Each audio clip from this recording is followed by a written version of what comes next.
Est-ce que vous allez bien? C'est un plaisir d'être là avec vous. Merci pour cette louange. Merci Seigneur pour sa présence, pour ce qu'il fait pour nous chaque jour. Si tu es là pour la première fois, bienvenue dans l'Église Dunamis. Nous vivons la présence de Jésus, nous vivons la puissance du Saint-Esprit. Je suis le pasteur Manu et j'aimerais, avant de passer au baptême, avant de célébrer avec tous ceux qui ont accepté Jésus dans leur cœur, j'aimerais vraiment partager un message avec toi. Ce matin, j'aimerais continuer notre série, notre capsule Triomphe. Parce que tu sais que Jésus a triomphé sur la mort, Jésus a triomphé sur les puissants des ténèbres, et Jésus a triomphé sur la maladie, Jésus a triomphé sur toutes choses. Et aujourd'hui, j'aimerais te parler de ton cœur. Et le titre de ce message, c'est « Triomphe sur un cœur brisé ». J'aimerais te parler de ton cœur parce que la Bible donne beaucoup d'importance au cœur. Le cœur est très important. Dans la Bible, nous retrouvons plusieurs hommes de Dieu qui parleront de leur cœur. Regardez, le roi Salomon, il a dit dans Proverbe chapitre 4, verset 23, Proverbe chapitre 4, verset 23, « Garde ton cœur plus que toute autre chose, car de lui vient les sources de la vie. » Est-ce qu'on pourrait les lire tous ensemble? « Garde ton cœur plus que toute autre chose, car de lui vient les sources de la vie. » Donc, cela signifie que ton courage, ta foi, ta détermination, ta vision, ta force, trouvent leur commencement dans ton cœur. Donc, si ton cœur est brisé, je ne connais pas l'état de ton cœur ce matin, si tu es rentré dans ces lieux avec un cœur brisé, avec un cœur endommagé, quel que soit l'état de ton cœur, sache qu'un cœur brisé engendrera une foi qui est brisée. Un cœur brisé engendrera une force brisée. Un cœur brisé engendrera une détermination, engendrera une vision brisée. C'est pour cela que ton cœur doit être en bonne santé. Et Dieu est vraiment intéressé à ton cœur. Je ne sais pas si vous avez remarqué, mais le roi Salomon, c'était un roi. Mais il n'a pas dit garde ton royaume. Il n'a pas dit garde ta maison. Il n'a pas dit garde ta famille. Mais il a dit garde ton cœur. Garde ton cœur, parce que le roi Salomon, dans sa sagesse, il avait compris que la chose la plus importante de sa vie, ce n'était pas son argent, ce n'était pas son palais, ce n'était pas son royaume, mais c'était son cœur. Amen. Donc, Dieu veut te dire ce matin, garde ton cœur, protège ton cœur, garde ton cœur. Ton cœur est très importante. Ton cœur est très importante. Tu sais que la cible principale des attaques de l'ennemi est ton cœur? La cible principale des attaques de Satan sera tout le temps ton cœur. Satan, il sait qu'un cœur brisé transformera l'homme le plus fort dans l'homme le plus fragile. Il transformera la femme la plus courageuse dans la femme la plus frileuse. Il transformera l'homme le plus puissant dans l'homme le plus vulnérable. Un cœur brisé. Ce qui a mis KO le roi David, ce n'était pas un géant, ce n'était pas non plus un roi ennemi. Ce n'était pas non plus une armée qui venait contre lui, ce n'était pas non plus le désert, ce n'était pas non plus la solitude, mais ce qu'il a mis KO, le roi David, c'était un cœur brisé. C'était l'état de son cœur. La Bible nous dit que les péchés avaient brisé le cœur de David, et c'est là que David, à un moment donné, il a fait cette prière, une prière très connue.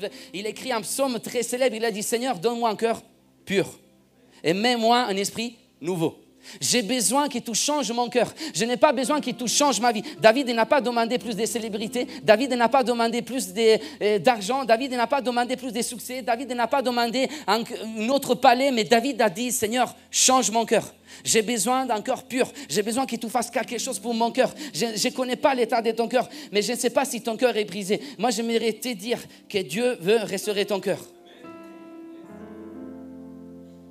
David avait réussi à protéger son royaume. David avait réussi à protéger sa famille. David avait réussi à protéger plein de choses. Mais David n'avait pas réussi à protéger son cœur. Est-ce que tu es en train de protéger ton cœur? Est-ce que tu es en train de réussir à protéger ton cœur? Est-ce qu'il y a des mots qui t'ont reçus qui sont en train de briser ton cœur? Est-ce qu'il y a des mots que tu as reçus de cet ancien professeur ou de cette ancienne personne qui avait beaucoup de valeur pour toi? Il t'a adressé des mots qui t'ont détruit et aujourd'hui ton cœur est brisé. Est-ce que tu es en train de permettre à cet harcèlement scolaire de briser ton cœur? Est-ce que tu es en train de permettre aux circonstances de briser ton cœur? Est-ce que tu es en train de permettre à cette ancienne histoire de briser ton cœur? Est-ce que tu es en train de permettre aux circonstances autour de toi de briser ton cœur? Est-ce que tu es en train de permettre à cette viol qui t'a subi il y a longtemps de briser ton cœur? Est-ce que tu es en train de permettre à cette divorce qui t'a vécu il n'y a pas longtemps de briser ton cœur? Est-ce que tu es en train de permettre à ce problème de briser ton cœur, à cette maladie de briser ton cœur? Garde ton cœur, protège ton cœur. Protège ton cœur. Je ne sais pas s'il y a quelqu'un qui n'a pas réussi à protéger son cœur. Et aujourd'hui, tu es rentré là, ton cœur brisé. Aujourd'hui, j'aimerais te dire ton bon endroit. Parce qu'ici, il y a quelqu'un qui est intéressé à ton cœur. Il y a quelqu'un qui veut guérir ton cœur. Il y a quelqu'un qui veut restaurer ton cœur. Même si ton cœur est brisé. Même si ton cœur est brisé. Dieu veut garder ton cœur. Un cœur brisé détruira tout ce qui est autour de toi. David venait de remporter une grande victoire. Mais le cœur brisé de David ne lui permettait pas de profiter de cette victoire. David avait un méga palais, il avait un jacuzzi, certainement, plus grand que cela. Il avait une piscine, il avait tout ce qu'il vous voulait. Mais à cause de son cœur brisé, il était dans la souffrance, il était dans la détresse, il était dans l'angoisse. Tout pourra tout avoir. Mais tout n'aura rien avec un cœur brisé. Ton cœur est brisé, il y a quelqu'un qui a brisé ton cœur. Pasteur Manu, j'ai essayé de protéger mon cœur, mais je n'ai pas réussi à protéger mon cœur. Pasteur Manu, j'ai essayé de protéger mon cœur, mais je n'ai pas réussi à protéger mon cœur. Cet homme, il a brisé mon cœur. Cette femme, il a brisé mon cœur. Cette personne, il a brisé mon cœur. Cette erreur que j'ai commise, il a brisé mon cœur. Combien de fois on a essayé de protéger quelque chose, mais on n'a pas réussi à la protéger? Combien de fois on s'est donné pour protéger quelque chose qu'on voulait protéger, mais finalement, on n'a pas réussi à la protéger? Moi, je suis là pour te dire aujourd'hui, c'est mon premier point, Dieu veut protéger ce que tu n'arrives pas à protéger. Dieu est là pour protéger tout ce que tu n'arrives pas à protéger. Dieu est là pour protéger ces choses que tu n'arrives pas à protéger. Tu n'arrives pas à protéger ton cœur. Le roi David, il n'a pas réussi non plus. Ben moi, je suis là pour protéger ton cœur. Moi, je suis là, Église, pour protéger ton cœur. Je veux vraiment être le protecteur de ton cœur. Tu sais que Dieu, c'est comme un bouclier. Il veut être avec son amour, un bouclier autour de ton cœur. Tu peux acclamer le Seigneur.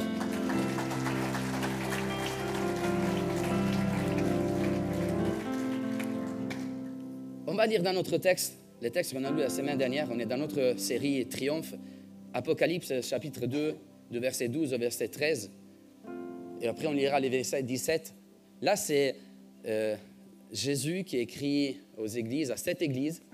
Et je crois qu'aujourd'hui, Jésus écrirait à l'église d'Unamis de Saint-Étienne. Je me poserai des questions. Qu'est-ce que tu voudrais dire à l'église d'Unamis? Bon. Dieu est avec nous, l'onction est là. Amen. Le Saint-Esprit est là. Mais à un moment donné, Jésus a écrit à l'église des Pergames en disant, et on l'avait lu la semaine dernière, lorsqu'on a commencé cette capsule Triomphe, voici ce qu'il dit, c'est lui qui a l'épée à double tranchant. Et je sais où tout demeure. Je sais que là est le trône de Satan. Donc dans la ville des Pergames, il y avait le trône de Satan. Et après, regardez ce qu'il dit, le verset 17, et c'est là le centre de notre capsule. C'est lui qui a des oreilles à entendre ce que l'Esprit dit aux églises. À celui qui vaincra, je donnerai quoi? De la manne cachée, et je lui donnerai une pierre blanche. Et sur cette pierre blanche est écrit un nouveau nom qui personne ne connaît, si ce n'est que celui qui le reçoit. Donc, on avait vu la semaine dernière la pierre blanche, et on avait vu ensemble que c'est lui, l'athlète qui remportait la victoire aux Jeux olympiques. Il recevait 12 instruments de victoire. Il recevait une couronne de... Yes. Et après, il recevait aussi une pierre blanche. Et la pierre blanche, c'était très important. C'était un instrument de victoire très important. Parce qu'avec la pierre blanche, l'athlète, il pouvait accéder aux caisses de l'État de l'Empire romain. Donc, il pouvait dépendre, toutes ses richesses dépendaient de l'Empire romain. Et de la même manière, on avait vu que la croix, Jésus a remporté la victoire sur la croix, et c'est une victoire éternelle. Et grâce à cette victoire, grâce à la pierre blanche, aujourd'hui, tu peux accéder avec pleine autorité à toute caisse du royaume des cieux. Amen. Donc à la bénédiction, à la guérison, à l'espoir, à la foi, grâce à la victoire de Jésus. Ça, tu devrais acclamer. Hein? Est-ce que je suis en train de prêcher à quelqu'un aujourd'hui?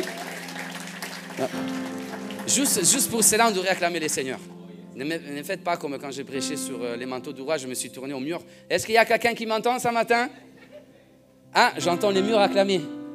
Tu as parlé de la victoire de Jésus. Est-ce que tu te rends compte que tu es un vainqueur dans le nom de Jésus et que tu es en pierre blanche parce que Jésus te l'a donné? Amen. Maintenant, la pierre blanche est utilisée pour une autre chose aussi. Est-ce que vous êtes prêts? Les filles, vous avez vraiment aimé cette prédication. Les garçons aussi. Mais après, vous allez voir que c'est les garçons qui vont aimer plus que cette prédication. Vous savez pourquoi? Parce que la pierre blanche est utilisée aussi dans un fiançailles. Viens Véronica. Lorsque, imaginez-vous que moi j'ai rencontré Véronica à l'église, ok? Et j'étais chrétien, et j'ai prié, et Dieu m'a dit oui, c'est la bonne personne pour toi. Je ne me lance pas avant. Mais je suis un vrai homme.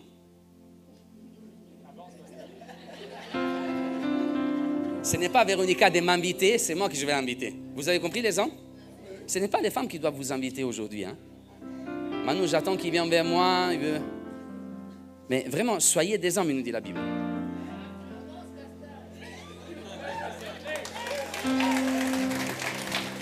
Amen.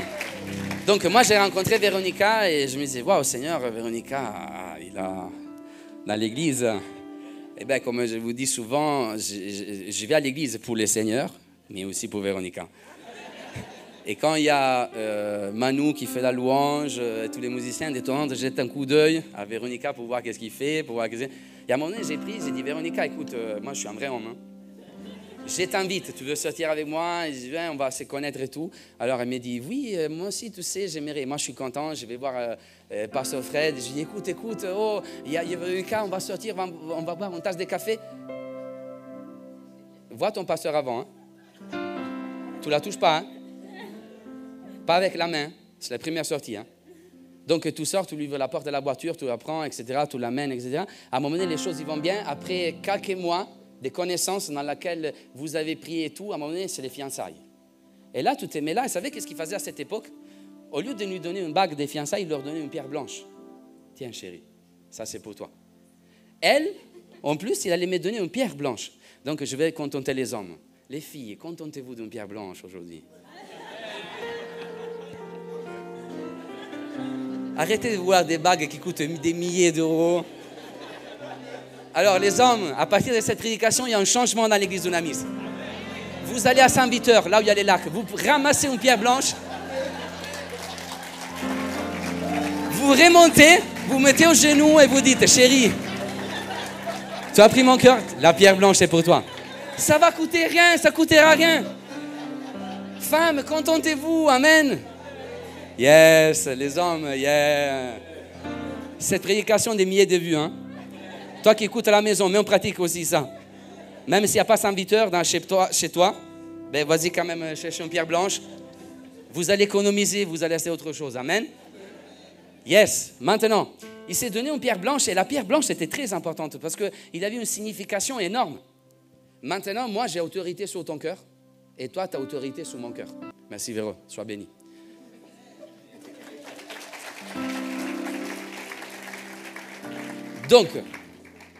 Donc, regardez, l'église des Pergames, suivez-moi. L'église des Pergames, ils vivaient là où il y avait les trônes de Satan. La cible préférée de Satan, c'est quoi? C'est ton cœur. Mais là, Jésus a donné aux chrétiens de l'église des Pergames, à ceux qui ont remporté la victoire grâce à la croix de Jésus, une pierre blanche.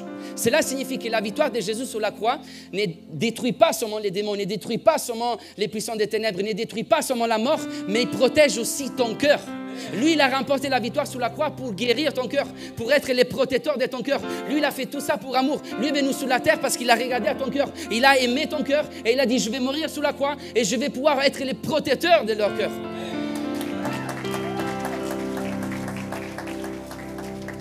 Aujourd'hui, tu es en pierre blanche qui atteste que Dieu veut être le protecteur de ton cœur. Je ne sais pas qui a brisé ton cœur. Je ne sais pas s'il y a quelqu'un qui a brisé ton cœur. Je ne sais pas, mais sache que Dieu veut être le protecteur de ton cœur et rien ne pourra te séparer de son amour grâce à la victoire de Jésus sur la croix. Les trônes de Satan, il ne pourra pas te séparer de l'amour en Christ. La maladie ne pourra pas te séparer de l'amour de Jésus. La maladie ne pourra pas te séparer de la pierre blanche. La difficulté ne pourra pas te séparer de la pierre blanche. Ce que les autres sont en train de dire de toi, il ne pourra pas te séparer de la pierre blanche. Parce que Jésus a fait tout ça pour amour. Il veut être proche de toi. Il veut être ton fiancé. Il veut te connaître d'une manière intime. Et si Jésus est près de toi, lui est ton protecteur, rien ne pourra te toucher. Est-ce que tu peux saisir cette vérité ce matin pour ton cœur? Maintenant, 12e, Jésus sera toujours plus proche de ton cœur que les problèmes. Amen. Jésus sera toujours plus proche de ton cœur que les problèmes. Alors maintenant, les 7 églises, Éphèse, Smyrne, Thyatire, Sardes, Laodicée, Philadelphie, etc., etc. Pergame. Mais Seigneur, attends. Par rapport aux autres églises, nous sommes en train de vivre dans la ville où il y a les trônes de Satan. Et je vous avais dit dimanche dernier que moi, je n'aimerais jamais être mouté tant qu'il pasteur dans une ville où il y a les trônes de Satan. Seigneur, et moi, Smyrne. Et moi, Éphèse. Seigneur, j'ai prié aujourd'hui, envoie-moi à Sardes, mais ne m'envoie pas à Pergame, s'il vous plaît. Maintenant, le trône de Satan est là où nous sommes. Pourquoi pour moi c'est toujours plus difficile que les autres? Seigneur, pourquoi moi je suis né dans cette famille et pour moi c'est plus difficile que les autres? Pourquoi à chaque fois que je dois faire quelque chose dans ma vie, pour moi c'est plus difficile que les autres? Pourquoi moi je suis né là où il y a le trône de Satan? Pourquoi il y a Satan qui a construit un trône à côté de moi? Il a construit un trône dans ma famille, il a construit un trône dans mon boulot, il a construit un trône. Et moi, je suis là et c'est tout le temps plus difficile à cause de ces troncs. Mais aujourd'hui, je suis là pour te dire que la pierre sera toujours plus proche que les troncs ne peut l'être. Je ne sais pas si vous avez remarqué. Jésus n'a pas donné une pierre blanche aux chrétiens de Smyrne. Il n'a pas donné une pierre blanche aux chrétiens de Paris. Il n'a pas donné une pierre blanche aux chrétiens de Lyon.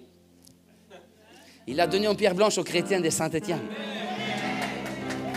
Et il est en train de dire, plus c'est difficile pour vous, plus vous allez voir ma victoire. Vous savez, plus grand est les problèmes, plus grande sera la révélation que Dieu a pour toi. Amen. Plus grande sera la difficulté, plus grande sera la révélation que Dieu a pour ta vie. Amen. Oh, lorsque tu es dans la difficulté, ouvre la parole de Dieu, il y a une révélation très grande pour toi, pour ta vie, pour ton cœur. Amen. Oh, merci Jésus, parce que c'est dans les moments les plus difficiles de ma vie que j'ai reçu les révélations les plus grandes de ma vie. C'est dans les moments les plus difficiles de ma vie que j'ai reçu des visions, des rêves, j'ai touché la puissance de l'Esprit. Remercie Dieu si aujourd'hui tu habites à côté du trône de Satan. Amen. Cela signifiera qu'il y aura une révélation pour toi que les autres n'auront pas. Cela signifiera qu'il y aura une victoire que les autres n'auront pas. Cela signifiera que Jésus sera plus attaché à toi. Jésus est toujours plus proche que les problèmes. Plus tu te rapprocheras du problème, plus la présence de Jésus sera forte dans les problèmes. Yes. Plus tu te rapprocheras du problème, plus la présence de Jésus sera plus forte à l'intérieur du problème. Plus tu rentreras dans la maladie, plus la présence de Jésus sera forte dans la maladie. Plus tu rentreras dans la difficulté, plus la présence de Jésus sera forte dans la difficulté. Vous vous rappelez Sadrach, Meshach, Abednego? Ils n'ont pas voulu plier leurs genoux devant un idole. Donc, à cette époque-là, le roi il a dit, maintenant, on va chauffer une fournaise ardente et on va vous jeter dans la fournaise ardente parce que vous n'avez pas voulu plier votre genou. Et là, il y avait Sadrach, Meshach et Abednego dans le livre de Daniel, tu pourras le lire à la maison. Et c'est intéressant de voir qu'ils étaient 3. Ils étaient 3 quand ils chauffaient la fournaise ardente. Ils étaient 3 quand devant tout le monde, ils étaient là, tout le monde les regardait. Le roi il avait décrété qu'il fallait les jeter dans la fournaise ardente. Ils étaient 3 quand tout le monde regardait Sadrach, Meshach et Abednego, ils se disaient les pauvres. Mais ils étaient 4 quand ils sont rentrés dans la fournaise ardente. Parce que plus tu seras à l'intérieur du problème, plus la présence de Jésus sera forte à l'intérieur de ton problème. Plus tu seras à l'intérieur de la fournaise ardente, plus la présence de Jésus sera forte à l'intérieur de la fournaise ardente, dans le nom de Jésus. Maintenant, Jésus veut se rapprocher de toi, il veut se rapprocher de ton cœur. Vous savez ce qui est intéressant dans cette histoire, dans le livre de l'Apocalypse, c'est quoi? C'est que Dieu décrit l'état de l'église de Pergame, Dieu décrit l'état de la ville de Pergame, mais Dieu ne décrit pas l'état du cœur des chrétiens de Pergame. Tu sais pourquoi?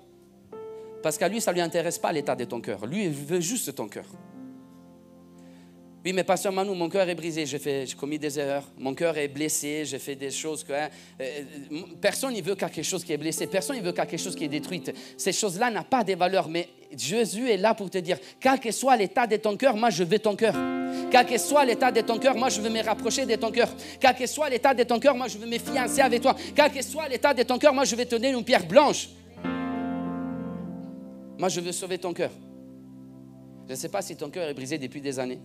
Ça fait quelques temps que tu fréquentes cette église, etc. J'aimerais te dire, peut-être que les hommes, ils ne veulent pas ton cœur, justement parce que ton cœur est brisé, parce que ton cœur est détruit. Les hommes, ils ne savent pas quoi faire avec une usine qui est en train de faire faillite. Mais Jésus veut juste chercher des usines qui sont en train de faire faillite pour les relever et pour les transformer dans un instrument de gloire. Donc, quel que soit l'état de ton cœur, même si tu étais loin, même si tu as fait de la prison, sache que Jésus veut voir ton cœur pour les transformer dans un cœur de gloire. L'évangile, ça se joue tout le temps sur le cœur. Donne-moi un cœur nouveau. Lui, il change ton cœur, il transforme ton cœur. Donc, Dieu veut restaurer ton cœur. Dieu veut restaurer ton cœur. Je ne sais pas si tu as compris. Hein? Dis à la personne à côté de toi, Dieu veut restaurer ton cœur ce matin. Dis-lui, Dieu veut restaurer ton cœur.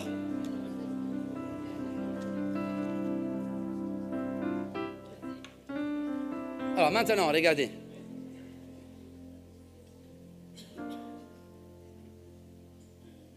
Dieu ne veut pas seulement ton cœur.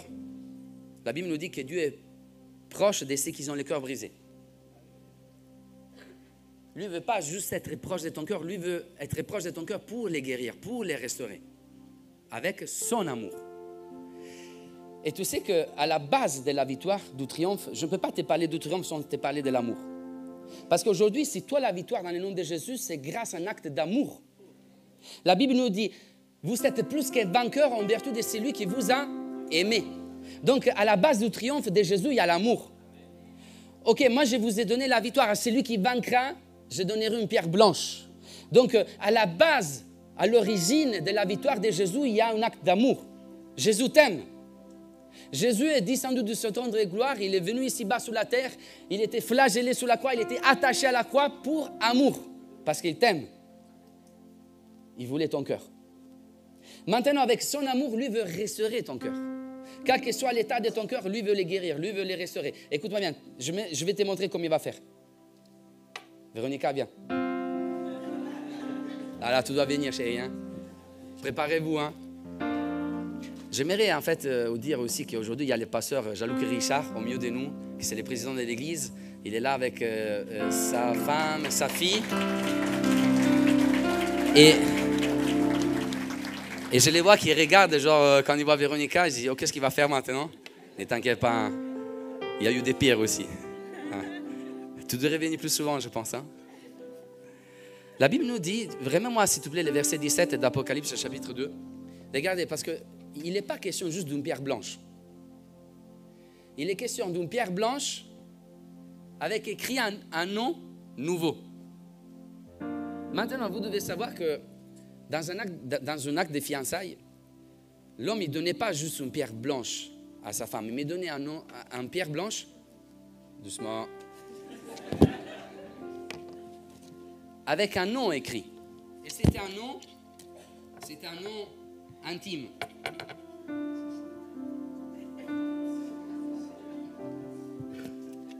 Moi, je l'appelle Amore, ma femme. L'italien, c'est vraiment plus romantique que le français. Amore. Donc, il ne lui donnait pas juste une pierre blanche. Il lui donnait une pierre blanche avec un nouveau nom. Donc, celle s'appelle Véronica. Moi, je ne l'appelle pas Véronica. Mais à partir de maintenant, je l'appelle Amore. Pour moi, elle est Amore. Tiens, Amore. Elle allait me donner aussi une pierre blanche avec un nom écrit pour moi.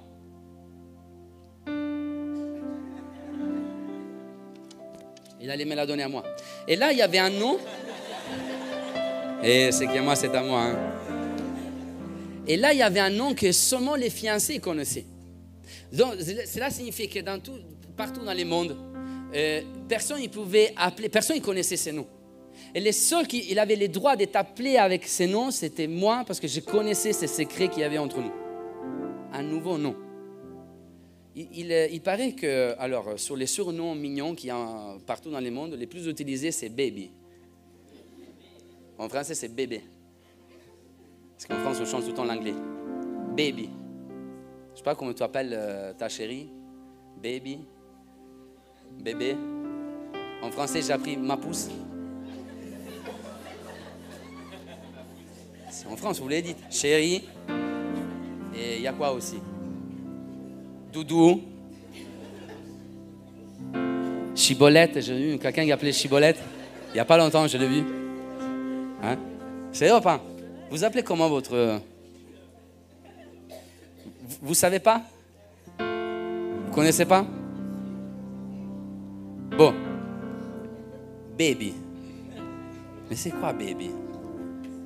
Mais qu'est-ce qu'ils ont dans la tête les Américains? Baby. Baby. Amore. Ok? Donc, il lui donnait une pierre blanche avec un nom qui était écrit. Ça, tu dois savoir que c'est très important. Merci chérie, tu peux prendre place.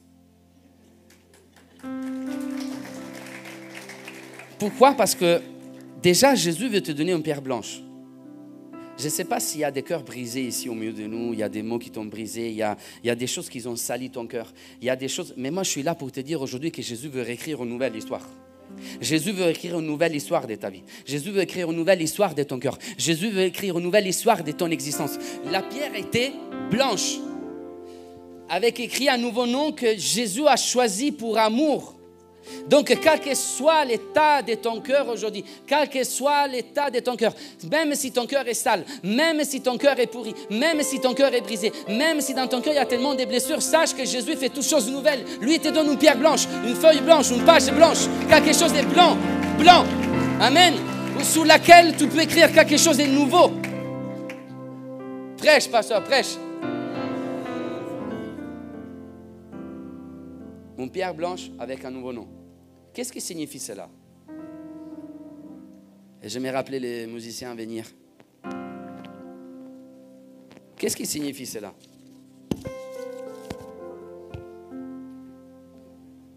Une pierre blanche avec un nouveau nom. Cela signifie que tu es né et tes parents, ils ont choisi ton nom. Tu es d'accord? La première chose qu'on fait quand il y a un bébé qui naît, qu'est-ce qu'on fait? On lui doit un nom. Les commencements de l'existence de quelqu'un, c'est quand les parents ils lui donnent un nom. Voilà, il est né. Donc les hommes, ils t'ont donné un nom. Le nom est très important pour ta vie. Définit ton identité. Donc toi, reçois un nom. Peut-être que les hommes, ils ont déformé même les noms que tes parents ils t'ont donnés. Peut-être que les hommes, ils t'ont appelé, ils t'ont dit que tu es inutile. Ils t'ont donné des noms comme malade, ils t'ont donné des noms comme fragile, pauvre, incapable. Quels que soient les noms que les hommes ils t'ont donnés, Jésus veut réécrire avec son histoire, avec son amour, une nouvelle histoire de ta vie. Lui te donne une pierre blanche avec un nouveau nom. Cela signifie que la base, les commencements de ta nouvelle naissance avec Jésus n'est pas basé sur ce que les hommes ils ont dit, mais il est basé sur l'amour de Jésus. Sous l'amour de Jésus. L'amour, c'est la base de ton nouvelle existence en Jésus-Christ. Tout commence avec un acte d'amour. À partir d'aujourd'hui, ce qu'il a engendré ma vie, ce n'est pas la haine, ce n'est pas la peur, ce n'est pas les découragements, mais à partir d'aujourd'hui, la base de ma vie, c'est l'amour de Dieu. Cet amour qui a mené son Fils sous la croix à mourir pour vaincre les péchés, pour vaincre la mort dans le nom de Jésus. Yes. Faites attention, un jour je vais lancer des pierres sur tout le monde. Hein. Oh, Manu, à Saint-Étienne, il y a eu un prédicateur qui a lancé des pierres sur les chrétiens. On pourrait faire une vidéo avec des milliers de vous sur TikTok et Instagram. Hein. Et j'aimerais terminer en te disant cela. Jésus veut guérir ton cœur. Tu sais pourquoi? Il est en mesure de guérir ton cœur. Tu sais pourquoi? Parce qu'il sait ce qui signifie avoir un cœur brisé. Souvent, on vient à l'église, on est dans la difficulté. Et tu vois les chrétiens à côté de toi qui te disent « Courage mon frère, courage ma soeur, tu passes par l'épreuve, mais... » Tu pourrais te dire « Mais vous ne comprenez pas ce que je suis en train de traverser. Combien de fois tu étais incompris ?» Quelqu'un, il peut te comprendre s'il passe par ton problème, tu es d'accord? Quelqu'un, il peut faire quelque chose pour toi s'il connaît vraiment ton problème, s'il connaît vraiment ta difficulté. Tu sais que... Donc... moi, j'ai l'opportunité de protéger le cœur de Véronica, mais aussi, moi, j'ai l'opportunité, grâce à l'amour de Jésus, de connaître le cœur de Jésus. On ne parle pas trop souvent du cœur de Jésus. Dans la Bible, à plusieurs reprises, nous retrouvons le cœur de Dieu et le cœur de Jésus. Mais nous retrouvons le cœur de Jésus dans un moment très particulier de son ministère. Lorsque Jésus était sur la croix, il était cloué. La Bible nous dit, on va le lire ensemble, l'Évangile des Jean, que les côtés de Jésus étaient percés par une lance.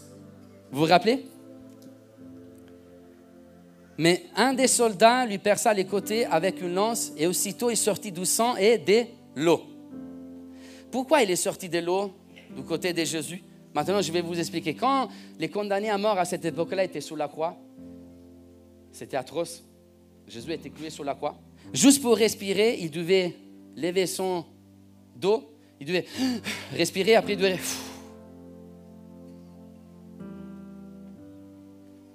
Les condamnés sur la croix, normalement, ils mouraient, ils décédaient pour étouffement.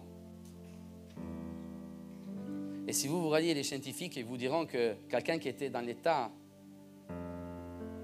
de Jésus, quelqu'un qui avait subi la flagellation, quelqu'un qui avait été crucifié sur la croix.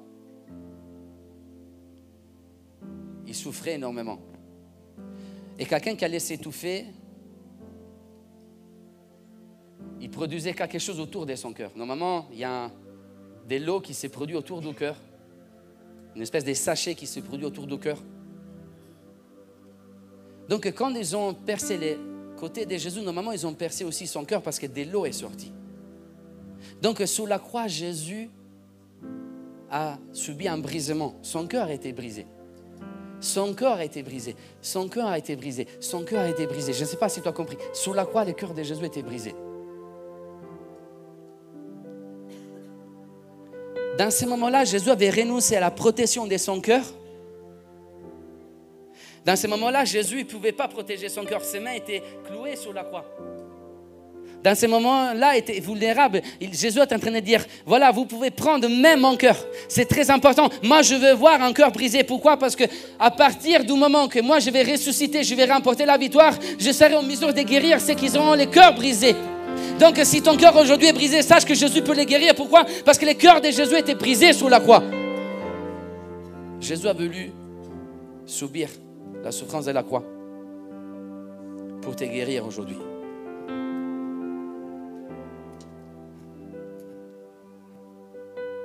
À celui qui vaincra, je lui donnerai une pierre blanche avec un nouveau nom. Je vais m'attacher à lui et je vais devenir le protecteur de son cœur. Aujourd'hui, je n'ai pas eu un message pour ta maladie. Aujourd'hui, je n'ai pas eu un message pour ton espoir. Aujourd'hui, je n'ai pas eu un message pour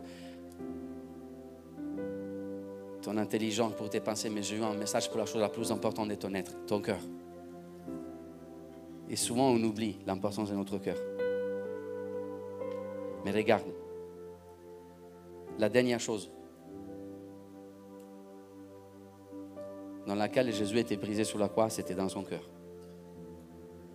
Il a gardé ça pour la fin. Il était percé en 7 parties de son corps. Ses mains, ses pieds, sa tête, son côté et son cœur. 7. Afin qu'aujourd'hui, tout ce qui te touche puisse être béni dans le nom de Jésus. Afin qu'aujourd'hui, tout lieu que la plante de ton pied piétine soit béni dans le nom de Jésus. Afin qu'aujourd'hui, tout ce qui tu es en train de penser avec ton cœur, avec tes sentiments, soit béni dans le nom de Jésus. Afin qu'aujourd'hui, toutes tes pensées soient bénies dans le nom de Jésus. Est-ce qu'on peut se mettre debout? Oh, merci Jésus. Est-ce qu'on peut acclamer le Seigneur? Merci Jésus pour cette victoire. Merci Jésus pour cette victoire. Merci Jésus pour cette croix dans le nom de Jésus. Oh, je ne sais pas si tu es rentré avec les poches vides aujourd'hui, mais tu vas sortir avec une pierre blanche dans ta poche. Et cette pierre blanche atteste que Jésus est le protecteur de ton cœur.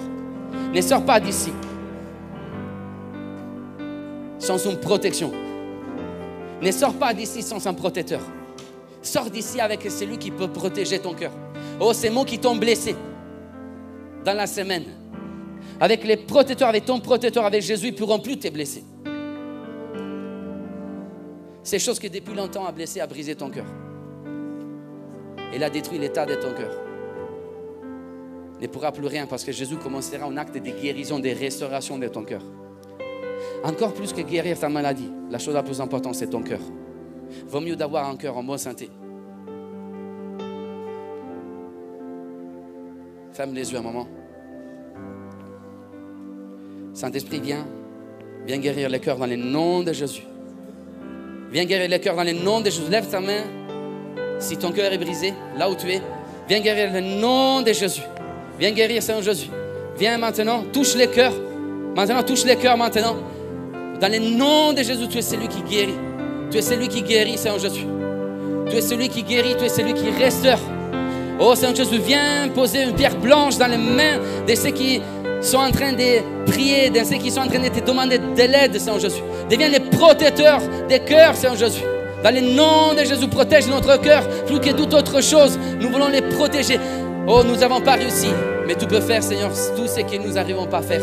Dans le nom de Jésus, dans le nom de Jésus, dans le nom de Jésus. Reçois maintenant dans le nom de Jésus. Et tout le monde dit Amen. Est-ce qu'on peut acclamer le Seigneur? Est-ce que tu peux acclamer encore plus le Seigneur?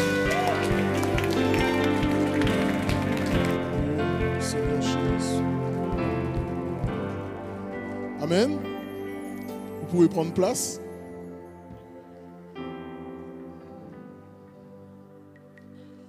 Alors on va passer à la deuxième partie. Aujourd'hui, vous vous rappelez, on est quel jour? On est aujourd'hui le jour du Dunamis. Du Dunamis. Amen. Est-ce qu'on peut acclamer le Seigneur? On peut acclamer le Seigneur parce que je crois qu'il y a des personnes qui ont choisi d'utiliser la pierre blanche que Jésus avait mis dans leur poche ce matin, qui ont choisi de manifester publiquement ce que dans leur cœur Dieu a fait. Et simplement, on va voir des témoignages. Donc, on va voir les 6 témoignages. On aura pour le premier culte 3 baptêmes et pour le deuxième 3 baptêmes. Ok? Vous allez voir que ce sont des témoignages où on voit réellement comment Dieu est capable de transformer par différentes situations, par différentes circonstances. Mais Jésus est celui qui est venu, qui s'est sacrifié pour pouvoir nous donner l'opportunité d'être transformés par lui. Amen. On va commencer avec le premier témoignage. Le premier témoignage, c'est celui de Julien. Julien, vous allez voir, c'est un père de famille extraordinaire qui a un témoignage fort. Et par son témoignage, on voit comment Dieu est capable de transformer un cœur, d'apaiser un cœur. Amen. Est-ce qu'on peut voir le premier témoignage? Bonjour, donc moi c'est Julien, j'ai 39 ans, donc je suis originaire de La Réunion. Prendre le baptême, suivre le Seigneur est quelque chose de réfléchi pour moi, que j'avais à cœur depuis quelques années. Donc, mais qui a été parfois semé d'embûches parce que ça n'a pas été toujours facile. J'avais quand même au fond de mon cœur une colère que j'avais qui était due à une enfance assez compliquée, assez violente. C'est ce qui me faisait à chaque fois ralentir et repousser. Je passais mon temps à repousser. Un jour, j'ai eu une pensée qui est venue sur mon cœur, qui m'a dit « Qu'est-ce que Dieu a fait dans ta vie ?» Il a fait tellement de choses pour moi, d'une part avec mon père, parce qu'aujourd'hui tout se passe parfaitement, pour le meilleur du monde. Il m'a fait rencontrer mon épouse à l'époque, qui m'a fait déconnaître l'église d'ailleurs. Et aujourd'hui, j'ai plus cette colère en moi. Et je veux marcher avec le Seigneur. À ceux qui aujourd'hui doutent encore de croire au Seigneur, parce que lui fera toutes choses en son temps et qui n'abandonne pas ses enfants. Donc voilà pourquoi je désire passer par les eaux du baptême. Et voilà mon témoignage. Donc écoutez bien, Dieu ne vous abandonne pas. Il y a quelqu'un ici et je mérite de dire Dieu ne t'abandonne pas. Merci Julien, sois béni. Est-ce qu'on a les autres témoignages? Si Fred. Amen. Est-ce qu'on peut acclamer le Seigneur pour Julien? Oh. Amen. Le second témoignage, c'est le témoignage de Yannel. Donc c'est un témoignage vraiment qui démontre comment Dieu est capable de toucher une famille, de restaurer. Est-ce qu'on peut avoir rapidement le témoignage? Bonjour, je suis Yannel Loco. J'ai 40 ans bientôt. Et j'ai découvert l'église Dunamis il y a 1 an de ça. J'ai découvert l'église à un moment où j'avais beaucoup de difficultés à la maison avec mon fils. Parce que ça se passait pas bien, il passait un moment très difficile. J'en ai parlé avec une amie à moi. Elle m'a dit, écoute, pourquoi tu l'emmènes pas un dimanche dans mon église pour voir? Donc c'est comme ça qu'on a commencé à fréquenter l'église Dunamis il y a un peu plus d'1 an. En arrivant dans le lieu, il y avait je sais pas, il y a une onction d'apaisement dans ce lieu que je ressentais à chaque fois que je franchissais la porte. Tout de suite, cette onction, elle m'accueillait, elle me prenait aux tripes. Venir à l'église le dimanche avec mon fils, c'était devenu notre moment à nous. Au fil des eaux et du temps, je me suis rapprochée de plus en plus du Christ, tout simplement, parce que c'était en lui que je trouvais l'apaisement dont j'avais besoin. Cet apaisement m'a permis aussi de me remettre en question, parce que dans la relation, il n'y avait pas que lui, il n'y avait pas que les enfants, j'avais aussi une part de responsabilité que j'ai reconnue. Et je me suis rendu compte en fait que j'étais en train de reproduire un schéma familial que j'avais vécu avec ma propre mère. Et je le faisais inconsciemment. Mais en fait, c'est en faisant ce cheminement-là que je me suis rendu compte, mais en fait, tu te rends pas compte, mais tu es en train de faire comme ta mère là. Alors pour le moment, c'est pas encore parfait. Mais à partir du moment où j'ai décidé que ce n'était plus mon combat et que c'est Dieu qui agira dans sa vie, je ne m'inquiète plus trop pour ça.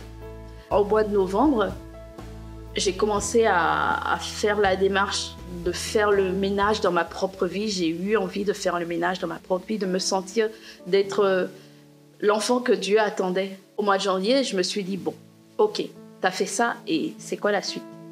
Et je me suis dit, la suite, c'est ça. Faire le baptême et accepter réellement Jésus comme mon sauveur, quoi. Et voilà mon témoignage. Yannel, est-ce que tu peux te lever? Est-ce que tu peux faire coucou comme ça à l'Assemblée? Est-ce qu'on peut pousser des cris de joie pour Yannel? Amen. Amen. Dieu est celui qui transforme, il est celui qui restaure. Il est celui qui permet la remise en question. Avec Dieu, on peut repartir de zéro. Amen. Le prochain témoignage, c'est le témoignage de Monique.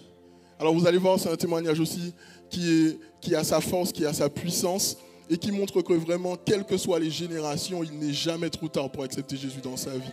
Amen. Bonjour à tous, je m'appelle Monique, je viens depuis 35 ans à l'église. Je suis née dans une famille catholique, chrétienne. Donc voilà, j'ai toujours entendu parler de Dieu. Puis en grandissant, donc quand on était souvent ensemble avec Daniel et Jean-Luc Richard, ma sœur et mon beau-frère, ils nous ont invités à aller dans une assemblée à Rive-de-Gier parce qu'ils habitaient juste en face. Et puis là, en y allant, j'ai trouvé ça très bien, donc j'ai continué à y aller, mais par contre sur Saint-Étienne, puisque moi j'habite sur Saint-Étienne. Voilà, donc j'ai trouvé bien, et puis voilà. Donc j'ai toujours bien aimé, je me suis toujours sentie bien à l'aise ici. Seulement le baptême, ça a toujours été un truc qui m'a repoussée plus ou moins, à cause que j'avais été baptisée petite, je ne comprenais pas que plus grand, on pouvait renouveler. Voilà, sinon, voilà, ma fille, après je me suis mariée pour être en règle. Après, ma fille a été baptisée, mais moi, c'est pas pour ça que je me suis fait baptiser, j'en éprouvais pas le besoin. Donc j'ai continué à aller, puis petit à petit, là, depuis que je travaille plus, je passe plus de temps avec Dieu, je viens plus à l'église. Et Dieu m'a parlé au travers des textes, au travers de personnes différentes. Et là, donc, Dieu m'a dit, tu veux des bénédictions, mais il faudrait peut-être obéir. Et donc là, j'ai senti vraiment, et depuis quelque temps, j'ai vraiment à cœur de me faire baptiser. Et puis je l'ai vraiment au fond du cœur. Alors c'est pour ça que je veux passer par les eaux du baptême, et voilà mon témoignage. Amen. Monique, est-ce que tu peux te lever? Tu fais un petit coucou comme ça. Est-ce qu'on peut applaudir Monique? Amen. Il n'est jamais trop tard. Il n'est jamais trop tard. Ça fait peut-être 2 jours que tu viens à l'église. Ça fait peut-être 40 ans que tu viens à l'église. Mais c'est le moment où tu rencontres Jésus qui est le plus important. Amen. Le prochain témoignage, c'est le témoignage de Jules. Vous allez voir, Jules, il a un témoignage aussi particulier. C'est un témoignage qui me touche. C'est un témoignage de persévérance. Et je vous laisse voir la suite. Bonjour à tous, moi c'est Jules Perrard, j'ai 21 ans. Je suis né dans une famille catholique. J'ai jamais réellement connu Dieu à cette époque-là. Et c'est à partir de mes 17 ans que j'ai rencontré une fille qui, elle, avait une famille du coup chrétienne évangélique et qui avait un peu plus de connaissances sur Dieu. Et donc on a fait notre relation et à partir de quelques temps, elle a trouvé une église. Elle m'avait demandé de venir. Au début, j'étais intrigué parce que je connaissais pas du tout comment on pouvait être touché par Dieu, elle m'expliquait ça. Au début, je suis venu pour lui faire plaisir et même j'étais intrigué de voir ce que ça pouvait être. Donc là, j'ai fait mon avancement avec Dieu petit à petit. Tout se passait bien et il y a eu une période un peu compliquée au moment où, avec cette fille-là, justement, ça s'est un peu compliqué notre relation. Et donc, je me suis posé beaucoup de questions. J'en suis même venu à en vouloir à Dieu parce que je comprenais pas pourquoi Dieu m'avait fait rencontrer quelqu'un qui m'a emmené à lui et pourquoi maintenant il était en train de me l'enlever. Et donc ouais, j'ai eu beaucoup de doutes, beaucoup de questions, ça a été des mois assez compliqués. Arrive le moment qui était inévitable, du coup c'était la rupture. Donc ça, je m'y attendais, j'étais préparé. Mais les mois qu'on suivi, c'était un peu compliqué parce que j'ai failli lâcher Dieu en fait. Il y a eu une période où du coup je venais moi à l'église parce que je me posais même la question, est-ce que je devais changer d'église, est-ce que même je devais lâcher Dieu? Et au final, je me suis posé beaucoup de questions. Je me suis dit que je ne pouvais pas lâcher ça. Et surtout, cette église, je me sentais déjà assez bien dedans. Je me suis fait des bons amis. Mais du coup, pendant cette période, c'était un peu compliqué. les pensées prenaient le dessus, en fait. Je me faisais des films comme beaucoup, je pense, on se fait beaucoup de films sur ce qui nous arrive. Et du coup, je me forçais en fait à mettre Dieu en plein milieu de ces pensées. Je me disais, j'ai pas le droit de me plaindre, parce qu'au final, ça reste quelque chose d'assez courant dans le monde, et il y a beaucoup plus grave dans la vie. Je me disais, donc je relativisais en me disant, mais ça reste, t'as juste perdu une copine, donc il y a rien de grave en soi. Sauf qu'il y avait un manque en fait qui s'était créé. Cette personne-là avait laissé un vide dans ma vie. Et je me rappelle, j'étais venu à l'église, j'avais hésité à venir. Et j'étais venu, je m'étais avancé, on avait prié pour moi. Et j'étais rentré chez moi après, et là j'avais des larmes, j'étais dans ma voiture, je pleurais du jour. Je me sentais comblé, ça faisait plus d'1 an que j'étais comblé comme ça. Et même si les mois qui ont suivi, il y a eu encore des phases de haut et de bas avec Dieu, bah, j'ai pris la décision en fait de plus avoir de regrets, parce que je sais que la décision que je prends aujourd'hui, je la répéterai jamais. Je veux donner en fait ma vie à Dieu et avancer avec lui. J'espère que mon témoignage pourra toucher quelqu'un qui pourra se reconnaître peut-être dans ma situation. Et en fait, simplement, ce qui est très dur à dire, hein, c'est très compliqué de se dire ça, mais en fait, faire confiance à Dieu. Même si des fois, il faut lâcher telle chose ou telle personne pour avancer avec Dieu, en fait, c'est accepter que c'est pour notre bien qu'il le fait, et que lui, en fait, il sait ce qui se passera après, et il sait qu'il aura la solution de notre bonheur. C'est pour ça, du coup, je veux passer par les eaux du baptême pour concrétiser, en fait, mon avancée avec Dieu et lui dire que je continuerai, en fait, toute ma vie avec lui. Voilà mon témoignage, que Dieu vous bénisse. Amen, amen, amen. Jules, est-ce que tu peux te lever? Tu fais un petit coucou comme ça? Est-ce qu'on peut applaudir Jules? Waouh, waouh. Le prochain témoignage, c'est le témoignage de Vanessa. C'est aussi un témoignage fort parce que c'est un témoignage qui montre comment Dieu est capable de restaurer totalement. Comment Dieu est capable de faire disparaître même les cicatrices. Je vous laisse le voir. Bonjour à tous, je m'appelle Vanessa, j'ai 23 ans. Je fais partie d'une fratrie de 5 enfants. Je suis la 3e et avant, je priais à l'église catholique. Alors en avril 2020, pendant le premier confinement, j'ai perdu ma mère. Ça a été une épreuve très difficile car c'était un décès inattendu. Elle est morte d'une crise cardiaque. Rapidement, j'ai dû prendre le rôle de maman et accepter le décès. Au début, je pensais gérer la situation, mais en fait, pas du tout. La réalité m'a vite rattrapée. Suite à cela, j'ai eu un mal-être et un vide qui est né en moi. Ensuite, je suis tombée en dépression. En tombant en dépression, j'ai perdu confiance en moi et aussi mon identité. Parce qu'en fait, je me reflétais à l'identité d'une jeune fille de 20 ans à cette époque qui a perdu sa maman et qui devait reprendre le rôle de maman. Durant cette période, j'ai vécu dans une tristesse constante. J'en suis devenue à être inerte, c'est-à-dire physiquement j'étais là, mais à l'intérieur de moi j'étais morte. Je vivais pas avec le décès, mais je le subissais. Et en réalité, j'en ai voulu à Dieu parce que je me disais que s'il n'aurait pas permis ce décès, ma mère elle serait actuellement là et je n'aurais pas à être dans ces états. Mais malgré tout ça, malgré cette déception, j'ai toujours cru en lui. Un soir, j'ai réellement ouvert mon cœur au Seigneur. Je lui ai fait part de tous mes problèmes, mon ressenti par rapport à cette situation et surtout les fardeaux que je portais. Et je lui ai demandé de me sortir de cette situation et de redevenir la Vanessa d'avant. Mais en fait, avec le temps, j'ai compris que ça ne serait pas possible car avec ce décès, j'ai une partie de moi aussi qui est décédée. Il m'a tendu la main, je l'ai saisi et c'est à partir de ce jour que mon processus de guérison a commencé. Ça n'a pas été facile. J'ai dû passer par une épreuve de brisement lors d'un événement qui a été organisé pour rendre hommage à ma mère où j'ai dû refaire face à ce deuil. Et en passant par cet événement, j'ai dû accepter réellement le décès et du coup faire mon deuil.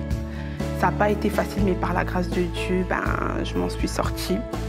Et durant ce processus de guérison, en fait, j'ai eu à vraiment faire une rencontre avec le Seigneur. Ça a vraiment été le Dieu de la consolation, la restauration et surtout, il m'a apporté une paix dont j'en avais vraiment besoin. C'est pour ça que aujourd'hui, je veux vraiment donner ma vie au Seigneur. J'ai vraiment envie de passer par les eaux du baptême et avancer avec lui, car je sais qu'il m'aime, il m'a choisi et je sais qu'avec lui, j'aurai toujours la victoire malgré toutes les épreuves que j'aurai à passer. Voilà mon témoignage. On peut applaudir Vanessa. Est-ce qu'on peut encore l'applaudir, Vanessa? Voilà, petit coucou. Amen. Il nous reste un dernier témoignage à voir. C'est le témoignage de Amanda, qui est aussi un témoignage fort, qui nous montre que même quand on est au plus bas, Dieu est celui qui nous fait remonter. Amen. Bonjour, je m'appelle Amanda, j'ai 23 ans. J'ai grandi dans une famille chrétienne, donc dès le plus jeune âge, on a été habitués à se mettre dans la présence du Seigneur, d'être en prière et de venir à l'église assez régulièrement. Après le divorce de mes parents, on a un petit peu arrêté d'aller à l'église, mais néanmoins, je gardais quand même mes habitudes de prière de mon côté. Un petit peu plus tard, pendant la période du collège, j'ai développé plusieurs complexes. J'avais déjà beaucoup de timidité, donc j'avais vraiment peur de m'exprimer, que ce soit en public ou que ce soit auprès de mes amis. J'avais aussi un grand complexe par rapport à ma taille, parce que j'ai été grande très jeune, du coup ça m'a valu aussi beaucoup de moqueries. Par la suite, j'ai également commencé le sport. C'est quelque chose qui m'a aussi aidé à vaincre ma timidité, parce que j'étais dans un environnement qui était plus ouvert, moins sérieux, et je rencontrais beaucoup de personnes, donc ça m'a aidé à me développer. Ça m'a aussi aidé à vaincre mon complexe par rapport à la taille, parce que c'était un milieu qui acceptait beaucoup plus le fait d'être grande. Mais je me posais aussi beaucoup de questions par rapport à l'existence de Dieu et j'avais vraiment soif de développer ma relation avec Dieu. Malheureusement, j'arrivais pas à développer plus que ça la relation avec Dieu et j'étais en recherche de présence de Dieu, d'une présence que j'arrivais pas à trouver. Donc petit à petit, je me suis un petit peu détachée de la prière et je me suis un petit peu séparée de Dieu. À côté de ça, au niveau du sport, ça se passait bien. J'ai gravi très rapidement les échelons. J'ai pu faire beaucoup de rencontres, donc j'étais très entourée. J'avais aussi un entourage familial et amical qui me soutenait beaucoup. Mais malgré ça, j'avais toujours cette sensation de vide en moi et j'ai essayé de combler ce vide dans les relations humaines, donc surtout les relations amoureuses. Mais ça ne suffisait pas et j'ai vécu beaucoup de déceptions amoureuses dans un premier temps. Puis ça s'est étalé sur le plan amical, où j'avais aussi beaucoup de blessures et à chaque fois je demandais de la guérison auprès de Dieu, jusqu'au jour où ça a touché au plan professionnel sportif, où j'ai eu la séparation avec ma coach avec laquelle j'avais commencé l'athlé et qui était vraiment mon repère dans ma carrière sportive. Donc c'est à ce moment-là que j'ai rencontré Dieu au travers de mon frère qui m'a invitée à l'église. Donc dans un premier temps, j'étais un petit peu réticente, mais après avoir assisté à son baptême du Saint-Esprit, j'ai décidé de donner une chance à Dieu une fois de plus. Après avoir rencontré le Seigneur, il y a beaucoup déjà de souffrances qui sont sorties de mon cœur. Aussi au niveau sportif, du coup, j'ai pu re-rencontrer des personnes qui m'accompagnent jusqu'à présent. J'avais peur de l'échec suite à cette rupture, mais au contraire, j'ai vécu la meilleure saison de ma vie et ça continue encore aujourd'hui. Donc je remercie vraiment le Seigneur pour ce qu'il a fait dans ma vie. C'est pour ces raisons que je veux donner ma vie à Dieu. C'est parce qu'il a commencé à agir dans ma vie et je sais qu'il continuera encore d'agir. Et j'ai pleinement confiance en lui. C'est pour ça qu'aujourd'hui, je m'engage à suivre à 100% Jésus-Christ. Voilà mon témoignage. Amen. Est-ce qu'on peut applaudir Amanda? Amanda, tu peux te lever. Tu fais un petit coucou comme ça. Alors il faut savoir qu'Amanda, c'est une sportive de haut niveau. Voilà, elle est en équipe de France. Et vraiment, en fait, ça nous montre qu'on peut être sportif, on peut être exposé, il peut y avoir des gros enjeux, mais dans les gros enjeux, Dieu, il est avec nous. Et vraiment, elle prépare des gros projets, les Jeux Olympiques. Donc, vraiment que nos prières aussi puissent se tourner vers ça, parce que ce sont des choses importantes. Plus on a des gens dans des hautes sphères, alors plus Dieu est présent aussi dans des hautes sphères. Amen. On va passer tout de suite au baptême.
Est-ce qu'on peut acclamer le Seigneur, pousser un cri de joie pour Jésus?